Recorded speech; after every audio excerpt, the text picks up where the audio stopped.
La desnutrición crónica infantil es un tema que pone en riesgo el desarrollo de todo un país. Para hablar de este tema, hoy nos acompaña Daniela Avellán de la Fundación Redni. Si eres el callado de tus amigos porque no sabes de lo que están hablando, no dejes para mañana lo que puedes saber now. Empezamos. Hola con todos, nuevamente estamos aquí en el estudio, en el podcast de Forbes Ecuador, y hoy nos acompaña Daniela Avellán. Ella es la socia fundadora y miembro de la junta directiva de la Fundación Redni, la fundación de la Red de Nutrición Infantil aquí en el país. Daniela, bienvenida al estudio de Forbes Ecuador. Sabemos que hay mucho material, muchos datos que están por compartirse, nuevos estudios sobre este tema que es tan interesante, tan preocupante más que interesante, la desnutrición crónica infantil en el país. Bienvenida, Daniela, si nos puedes contar un poquito, por favor, ¿qué es la fundación? ¿A qué se dedica? Gracias, Pedro, y antes de empezar agradezco a ustedes por haber hecho extensiva a mi persona y a la fundación esta invitación, porque como te voy a explicar en los minutos que tenemos, necesitamos que todas las personas que formamos parte de este país estemos conscientes de lo que es la desnutrición crónica infantil y formemos parte de la solución. Así que estoy muy agradecida por eso. Bueno, y te cuento un poco la historia de la fundación. La fundación nace a raíz de un grupo de personas, de empresarios, en realidad de la sociedad civil, que buscábamos dar un cambio a hacer un aporte positivo al Ecuador, generar conversaciones positivas, buscar buenas noticias que contar, poder celebrar el aporte de los empresarios con personas que necesitaban más nuestro apoyo. Y en varias conversaciones que tuvimos después de algunos intentos de tratar de hacerle al Ecuador más eficiente, más productivo, más sostenible, nos dimos cuenta que la inversión que realmente requiere el Ecuador es social. Esta fundación fue creada por Luis Baker. Luis Baker es el expresidente ejecutivo de Pronaca, y él en un congreso asociado a la proteína animal miró los índices del Ecuador y de cómo el Ecuador estaba sufriendo un problema grave de desnutrición infantil, y llegó al Ecuador y decidió investigar un poco más al respecto, apoyándose en pediatras que ya habían sacado a países vecinos de la desnutrición infantil. Particularmente este pediatra que nos ayudó al principio es el doctor Albino, argentino, una eminencia de la pediatría, y que nos contó un poco y nos dio un poco de luces de cómo funcionaba y qué era, cómo afectaba la desnutrición crónica infantil a los niños. Todavía no asentábamos en ese momento lo que realmente pasaba en el Ecuador. Un tema que es hoy en día muy discutido, muy conversado, pero que hace 10 años, por lo menos, tal vez un poco más, no se lo tenía en la agenda, ¿no?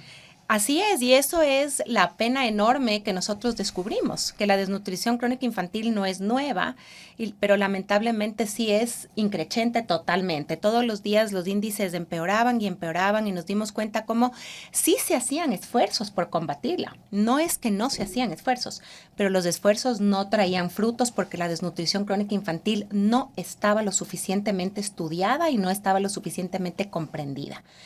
Y a partir de que empezamos a descifrar esa lana tan grande y encontramos la punta del ovillo, decidimos poner la fundación, decidimos lanzar esta cruzada para tratar de, primero dijimos disminuir la desnutrición crónica infantil, y ahorita estamos decididos a erradicarla porque sabemos al monstruo que nos enfrentamos. Erradicar es una palabra bastante ambiciosa, ¿no? ¿Qué tan complicado está este proceso de erradicar? No sé si tienes datos, ¿cómo está este momento? A ver, casualmente hace pocos días el gobierno actual lanzó los datos de la última encuesta del ENDI que nos dan una mejoría en los datos nuevos de la desnutrición crónica infantil, son mejores, pongámoslo de esa manera. Entonces, nosotros lo que tenemos claro es que el camino que estamos recorriendo es el camino correcto. Hemos logrado disminuir 3 puntos porcentuales, que aunque no suene a tanto, es un montón, y tenemos la certeza de que ya hay más de 20,000 niños que ya no tienen desnutrición crónica infantil, ya no sufren de desnutrición crónica infantil. Y eso es para nosotros, lejos del triunfalismo y lejos de pensar que lo hemos logrado, es simplemente la luz que ilumina nuestro camino y que nos dice estamos en la vía correcta y tenemos que seguir luchando. Aquí yo tengo unos datos que previamente nos compartiste. Hablamos, por ejemplo, la cifra nacional de la desnutrición crónica infantil en niños menores de 2 años es del 20.1%. Esto también es parte de la disminución. Este dato es un reflejo de esta disminución. Ese dato es nuevo. Nosotros estaba cerca del 25%. La medición era un poco, es inexacta, porque es importante entender cómo funciona la desnutrición crónica infantil. Y aquí me quiero tomar 3 minutitos para ponernos en el concepto adecuado en el que tenemos que hacer. La desnutrición crónica infantil es un mal muy costoso y que lamentablemente la ventana de oportunidad de revertirla es bajísima. Entonces, a la desnutrición crónica infantil hay que prevenirla. ¿Cómo se la previene? Se la previene en los primeros 1000 días de existencia de esa criatura. ¿Dónde empiezan los 1000 días? El día que la mamá sabe que está embarazada. Ya. La desnutrición crónica infantil se empieza a prevenir en el embarazo. Durante el embarazo. Durante el embarazo. Y después es un poquito más de 2 años para completar los 1000 días. Si es que tú logras hacer un trabajo adecuado en esos 1000 días, el niño está libre de desnutrición crónica infantil, lo que no implica que pueda volver a caer. Sin embargo, esta es la forma de hacerlo versus sacar una criatura de la desnutrición crónica infantil, que es más costoso, más largo y muchísimo más traumático. Pero bastante complicado, digamos, en ciertas áreas, en las áreas rurales, en las zonas pobres, lograr que una madre con escasos recursos tenga esta posibilidad de traer al mundo a un niño que no esté, ¿sabes que esté libre de esto? Yo pensaba igual que tú y yo tengo la suerte y la bendición de trabajar en el eje de territorio, que es uno de los ejes que manejamos nosotros en la fundación, y yo estoy viajando cada 4 o 5 semanas a Sierra Centro, que son las provincias más afectadas por la desnutrición crónica infantil, seguidas de Santa Elena. Y al principio yo veía esta situación de pobreza tan extrema, de tanta necesidad, de tanta angustia de estas madres, que cuando tú las ves es impresionante lo que alcanzas a sentir, y el momento que empiezas a trabajar, tú ves que es posible, porque estas personas que tienen tanta necesidad te reciben con los brazos abiertos, están sedientas de ayuda, sedientas de conocimiento, y el rato que se dan cuenta que tú lo único que quieres es un porvenir y un futuro mejor para sus hijos, empiezas a sentir esa avidez por aprender, por cambiar la historia, por buscar mejorar la situación de sus hijos. Mencionas que la Sierra Centro es la zona donde más se registra más casos o más porcentaje de niños con desnutrición crónica infantil, y luego está Santa Elena.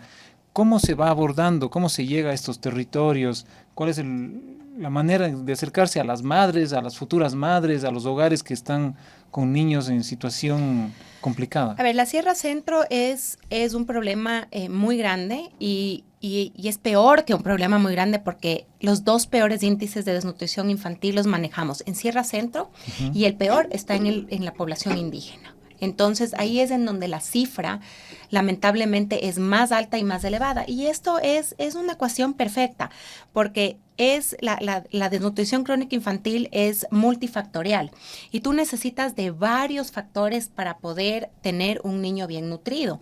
Y dentro de estos sectores, como son Sierra Centro y Santa Elena, esos factores están ausentes. Entonces, ahí te doy un poquito de contexto. Y, por ejemplo, parte importantísima para salir de la desnutrición crónica infantil es el agua segura, que inclusive es un ODS de Naciones Unidas, y que lo que necesitamos nosotros es tener acceso a agua tomable, a agua bebible, que ni siquiera llega a ser agua potable, pero que sea un agua segura, un agua que si la tomas no te enfermas. No, exacto. Lamentablemente la Sierra Centro nunca ha tenido acceso a agua segura.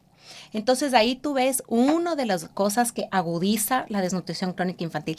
Y ese particularmente es el caso de Santa Elena. Santa Elena es una de las provincias peor servidas en salubridad, tanto en agua segura como en alcantarillado. Entonces los niños están expuestos constantemente, y las madres, a agua contaminada, básicamente con bacteria E. coli. Más del 56-57% del agua que accedemos en la parte rural del Ecuador tiene bacteria E. coli. Y claro, un bebé de meses no soporta la bacteria E. coli. Entonces, inmediatamente pasa a tener desinterías crónicas y la desnutrición es inminente. ¿Qué otros efectos o qué otras maneras de ver la desnutrición crónica infantil han detectado, digamos? Tú acabas de mencionar esto del agua que no es bebible. Sí, otro de los problemas con los que nos enfrentamos y que también sabemos y somos optimistas de que lo podemos revertir son los hábitos de higiene. Por ejemplo, los hábitos de higiene es una de las cosas que el COVID nos ayudó en la pandemia. Vimos que los hábitos de higiene mejoraron, el lavado de manos constante, y eso evidentemente ayuda a la desnutrición. todos los hábitos de higiene, bañarles a los bebés, las mamás tienen que tener hábitos de higiene adecuados, cocinar en ollas limpias. Esos son hábitos a los que tenemos que luchar y que tenemos que poco a poco irlos traspasando en estos sectores tan olvidados para que las mamás se den cuenta lo importante que es. Otro problema enorme que tenemos, por ejemplo, es la ausencia de proteína en la dieta. Nosotros somos un país que básicamente nos alimentamos en los sectores rurales de carbohidratos. Y lamentablemente la nutrición está completamente ligada al consumo de proteína. La desnutrición crónica infantil necesita, para poderla combatir, la ingesta de proteína. Proteína animal. No necesariamente, porque fíjate que, por ejemplo, en Sierra Centro nos enfrentamos al grave problema de que todas las mujeres que estamos nosotros trabajando no tienen refrigeradora. Entonces es muy difícil que ellas tengan proteína animal bien conservada, pero hay lenteja, hay garbanzo, hay quinoa, inclusive podemos trabajar con sardinas enlatadas, con atún enlatado. Hay maneras de compensar esa proteína animal y dentro de los hábitos que te contaba, por ejemplo, nosotros vemos casos que por la pobreza y por la necesidad hay casas en donde producen las gallinas huevos y que muchas veces venden esos huevos, porque de ahí sacan recursos y con el dinero con el que sacan esos huevos generalmente compran pasta. Ya. Porque la pasta rinde más. Rinde más, porque la más pasta económica. Rinde más, es más económica. Entonces, esto es un tema de necesidad y de falta de conocimiento. Y obviamente nuestra misión es esa. Tienen ahí, digamos, la proteína. Exactamente, ¿no? El huevo ahí. Exactamente. Un niño con desnutrición crónica infantil está en desventaja. 100%. A mí me encanta usar la palabra oportunidad. ¿Por qué? Porque siempre pienso que los que estamos en este lado de la quebrada, como digo yo, porque esto es una quebrada gigantesca la que nosotros tenemos que lograr cruzar, hemos sido personas que hemos tenido más oportunidades y que tenemos esa deuda inmensa con la infancia. El Ecuador, yo siempre digo, tiene una deuda tan grande con la infancia. Y claro, ¿cómo podemos cruzar esa quebrada? Dándoles a los niños esa oportunidad. Un niño con desnutrición crónica infantil inmediatamente cae en desventaja, porque es un niño donde su cerebro no cumple el óptimo desarrollo que se espera. Entonces es un niño que difícilmente se escolarizará. Y si es que se escolariza, el momento que empiecen a ponerse más difícil el colegio, que se le demande multiplicar, que se le demande dividir, va a abandonar la escuela, porque se va a dar cuenta que no tiene la misma capacidad. Y eso trae efectos en cascada, ¿no? No sé si está en riesgo el desarrollo de un país como tal cuando tiene altos índices de desnutrición crónica infantil. Para mí, absolutamente. Y yo lo que siempre digo es estamos perdiendo generaciones enteras de ecuatorianos productivos. Y claro, es lo que yo te decía antes de que empecemos, ¿no? Aquí hay muchos sectores que no se dan cuenta que están involucrados y lo están. El sector de la salud, el sector de la inclusión social, el sector de la economía. La desnutrición crónica infantil le cuesta al Ecuador verdadera plata, varios millones de dólares. El sector de la productividad. Estamos dejando de tener ecuatorianos productivos, ecuatorianos inventores, ecuatorianos científicos. Y eso es en donde yo estoy empecinada en que eso tiene que cambiar. Entonces, por supuesto, un niño con desnutrición crónica infantil es un niño que inmediatamente está en desventaja. Es curioso que esto que estamos hablando, ¿no? Estamos en el año 2023, las innovaciones, el desarrollo tecnológico está aceleradísimo, pero sin embargo persisten estos problemas, ¿no? Estos problemas que yo creo que son más bien estructurales. ¿Qué pasa en otros países de la región? No sé si ustedes tienen algún estudio, cómo estamos, digamos, compitiendo, entre comillas, ¿no? Con esos otros países para salir de este tema. Estamos compitiendo y estamos perdiendo. Esa es la triste realidad, porque un poco lo que yo les digo es, ahorita vamos a salir del segundo peor lugar de desnutrición crónica infantil con estos nuevos resultados y aparentemente vamos a pasar al tercer peor país de desnutrición crónica infantil. Nuestros vecinos están superiormente mejor que nosotros. Es un podio al revés, ¿no? Absolutamente. Colombia tiene mejores índices, Perú hizo una campaña espectacular, tiene mejores índices, Chile y Argentina están muy bien, Bolivia está mejor que nosotros. Y atrás nuestro está Guatemala, que tiene un problema muy grande de desnutrición crónica infantil y lo está trabajando muy bien. Estamos en contacto con todos. Esto es un tema, como nosotros decimos en la Fundación, es un tema de corazón. Esto es un tema simplemente de voluntad y de corazón, en donde no viene al caso nada negativo, donde nosotros abrimos las puertas a todo el mundo a formar parte de esta cruzada nacional, porque obviamente nuestros índices son terribles y lamentablemente son gravísimos en muchos otros aspectos de la infancia. Ahorita estamos enfrentándonos a índices terribles de embarazo adolescente, por ejemplo, y no se está haciendo nada al respecto. Y esto está conectado. Claro, porque un niño nacido de una madre adolescente tiene 80% más de probabilidades de nacer con desnutrición crónica infantil. Una adolescente no está hecha para estar embarazada, una adolescente está hecha para estar estudiando, saliendo, disfrutando con sus amigos, creciendo, cumpliendo sueños. Entonces, ese es el problema, que esto es una cadena de mucha tristeza y de mucho dolor. ¿Qué otros efectos asociados a la desnutrición crónica infantil pueden encontrarse, como el que nos acabas de mencionar? O sea, el embarazo adolescente. Tenemos, por ejemplo, un problema grave también de paternidad ausente. Gran parte de las personas que están metidas en nuestro programa son mujeres solas. Entonces, no se le ha dado un poco la importancia a la familia constituida por un papá, una mamá y los hijos. Lo que necesitamos ahorita es la desnutrición crónica infantil tiene como pilar fundamental el cariño, el amor. Un bebé que se lo quiere, que se lo mima, nos decía a nosotros con tanto cariño el doctor Albino, que siempre me acuerdo, y nos decía por cada cucharita de leche, un beso y un abrazo. Y eso es parte de la fórmula que nosotros manejamos. Es cariño al bebé, es masajes, es cantos, es mantenerlo lejos de la violencia doméstica, mantenerlo lejos de todos estos problemas que lamentablemente hay en nuestro Ecuador profundo, como digo yo.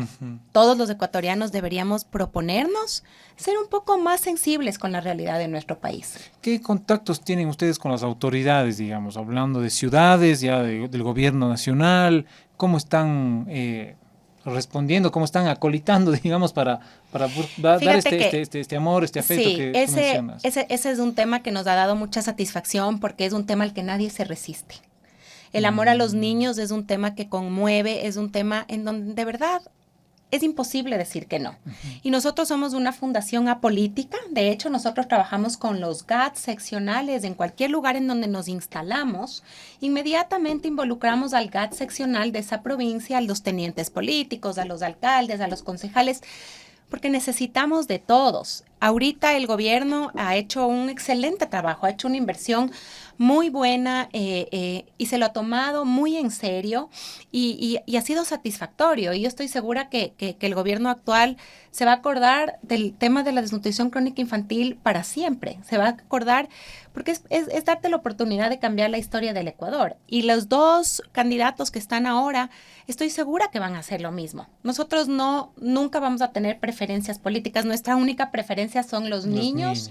Y obviamente vamos a luchar para tener políticas públicas, para que la desnutrición crónica infantil no pare de estar sobre la mesa mientras haya un niño desnutrido. Cuando empezamos esta conversación contigo, Daniela, nos mencionabas algunas cifras. No sé qué proyección hay de aquí al 2030, por ejemplo. Bueno, cuando nosotros empezamos, justamente nuestra proyección era el 2030 y nosotros queríamos tener 10% de desnutrición crónica infantil, que nos toca bajar la cifra a la mitad de lo que rato está en 20,1. Sí, y bueno, no sabemos si lo vamos a lograr, pero sí sabemos que es posible y que todo lo que está en nuestras manos lo vamos a hacer. El tema es que es costoso. Como te digo, por ejemplo, uno de los peores problemas es la dotación de agua segura. Y hacer llegar el agua segura a estos lugares tan remotos es costoso. Pero hay otras opciones que las estamos haciendo. La primera es enseñar a la gente a potabilizar el agua, a hervir el agua. Son filtros domésticos. Hay opciones anteriores a lograr estas grandes plantas potabilizadoras. Y hay empresas que se están sumando. Y esa parte es muy interesante. Hay oportunidades para las empresas, para los emprendedores, innovadores, estos emprendedores sociales que están con un montón de ideas, ¿no? Ahora que tú mencionas los filtros, ¿no? Exactamente. Hay oportunidad aquí para hacer un país mejor todos los días. Es cuestión de detectar dónde estamos fallando, por qué nos estamos quedando. Y eso es lo que yo digo. Ahí tenemos una juventud en donde necesitamos encontrar esas soluciones. Formas más sencillas de potabilizar el agua, formas más sencillas de acceder a proteína animal, formas más sencillas de adaptar a las verduras a los grandes páramos.